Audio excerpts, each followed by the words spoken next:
নমস্কার বন্ধুরা, পাঁচফোড়নে আপনাদের স্বাগত জানাই। আজকে আমি বানাচ্ছি বড়ার ঝাল। তার জন্য মটর ডালগুলোকে ভিজিয়ে নিয়েছিলাম ওভারনাইট। তারপরে ওতে নুন হলুদ দিয়ে একবারে মিক্সিতে স্মুথ পেস্ট বানিয়ে নিয়েছি। তারপরে একটা মিক্সার বাটিতে আদা রসুন জিরে লঙ্কা দিয়ে একবার বেটে নিয়েছিলাম। তারপর কেটে রাখা লম্বা লম্বা করে আলুগুলোকে কড়াইতে তেল দিয়ে ভেজে নিয়েছি।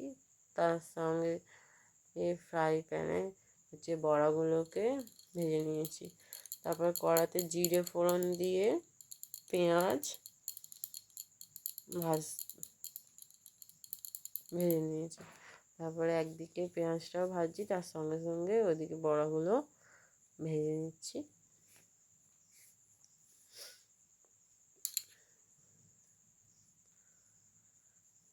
তারপরে পেঁয়াজটা লাল লাল করে ভেজে নিয়েছি।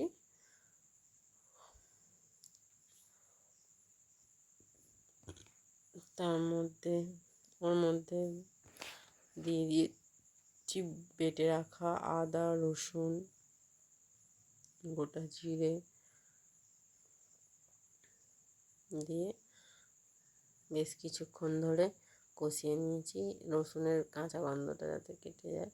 তারপরে কেটে রাখা টমেটো কাঁচা লঙ্কাগুলো দিয়ে দিয়েছি, দিয়ে ভালো করে কিছুক্ষণ কষিয়ে নিয়েছি যাতে টমেটোর কাঁচা গন্ধটা কেটে যায়।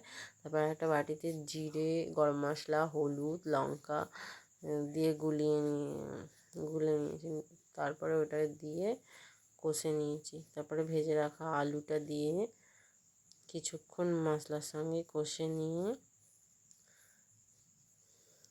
নিয়েছি।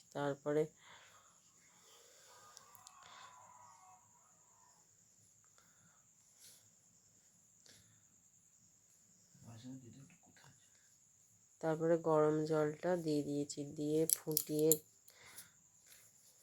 নিয়েছি। ফুটে যাওয়ার পরে আলু সেদ্ধ হয়ে গেলে ভেজে রাখা বড়াগুলো দিয়ে কিছুক্ষণ ফুটিয়ে নামিয়ে ওপর দিয়ে গরম মশলা